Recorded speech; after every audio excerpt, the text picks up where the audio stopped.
ربي زدني علما ربي زدني علما ربي زدني علما رب اشرح لي صدري ويسر لي أمري واحلل عقدة من لساني يفقهوا قولي وبك نستعين يا مستعان شكرا لله اللهم صل على محمد وعلى آل محمد كما صليت على إبراهيم وعلى آل إبراهيم إنك حميد مجيد اللهم بارك على محمد وعلى آل محمد كما باركت على إبراهيم وعلى آل إبراهيم إنك حميد مجيد الحمد لله সমস্ত প্রশংসা মহান আল্লাহ পাক রব্বুল আলামিনের, যার এক বিরাট বড় হুকুম ছিল এশারের 4 রাকাত ফরজ নামাজ। কি বলেন আপনারা? নামাজ আল্লাহর হুকুম না? এই হুকুম আদায় করার পর দিনের এক মজমার মধ্যে বসে কিছু কথা বলার এবং শোনার তৌফিক দান করেছেন, এজন্য অন্তরের অন্তঃস্থল থেকে শুকরিয়া জ্ঞাপন করছি। সকলে বলে আলহামদুলিল্লাহ। আপনি আমি সকলে দরুদ সালাম পাঠ করব আপনার আমার নেতা, আপনার আমার পথপ্রদর্শক, উম্মতের কান্ডারি, দয়ার ভান্ডারি জনাবে মুহাম্মদুর রাসূলুল্লাহ। সকলে বলে সাল্লাল্লাহু আলাইহি ওয়াসাল্লাম। সম্মানিত উপস্থিতি,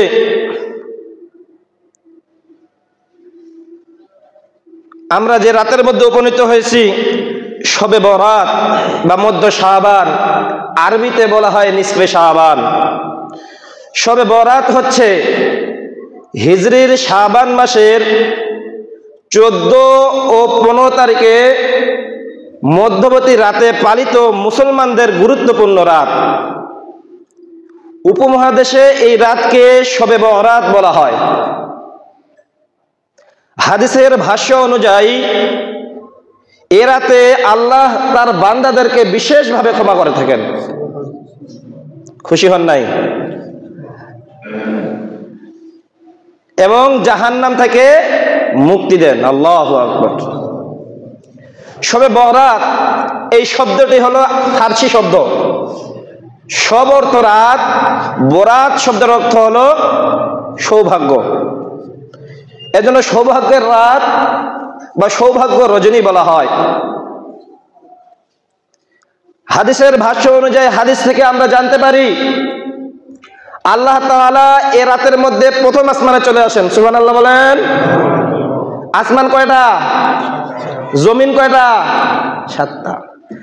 7 আসমান 7 জমিন পাড়ি দিয়ে আল্লাহ তাআলা প্রথম আসমানের মধ্যে চলে আসেন এবং বলেন, ও আমার বান্দারা, তোমরা কে আছো অভাবগ্রস্ত, আমার কাছে অভাব থেকে মুক্তি চাইবে? আমি আল্লাহ তাআলা তোমাদেরকে অভাব থেকে মুক্তি দিয়ে দিব। সুবহানাল্লাহ। কে আছো রোগগ্রস্ত, রোগ থেকে মুক্তি চাইবে, আমি তাকে শিফায়ে আজেলা কামেলা দান করব। আল্লাহু আকবার। আল্লাহু আকবার। কার কি সমস্যা আছে আমার কাছে চাও, আমি আল্লাহ তোমাদেরকে দিয়ে দিব। চাওয়ার মতো চাইতে হবে। কথা বলেন ঠিক কিনা? বাড়ির মধ্যে যদি ভিক্ষুক আসে, দরজার মধ্যে ঠক ঠক না করে যদি জানলার মধ্যে যায় বলে ভাগো চাইটা ভিক্ষা দেন, খুশি হবেন না রাগ করবেন? খুশি হবেন না রাগ করবেন? রাগ করবেন না? ততরূপ আল্লাহর কাছে চাওয়ার মতো চাইতে হবে। যেভাবে চাইলে আল্লাহ দিবে সেভাবেই চাইতে হবে। মুসলমান ভাইরা আমার, হযরত মুআজ ইবনে জাবাল রাদিয়াল্লাহু তাআলা আনহু থেকে বর্ণিত, নবী করিম সাল্লাল্লাহু আলাইহি ওয়াসাল্লাম বলেন,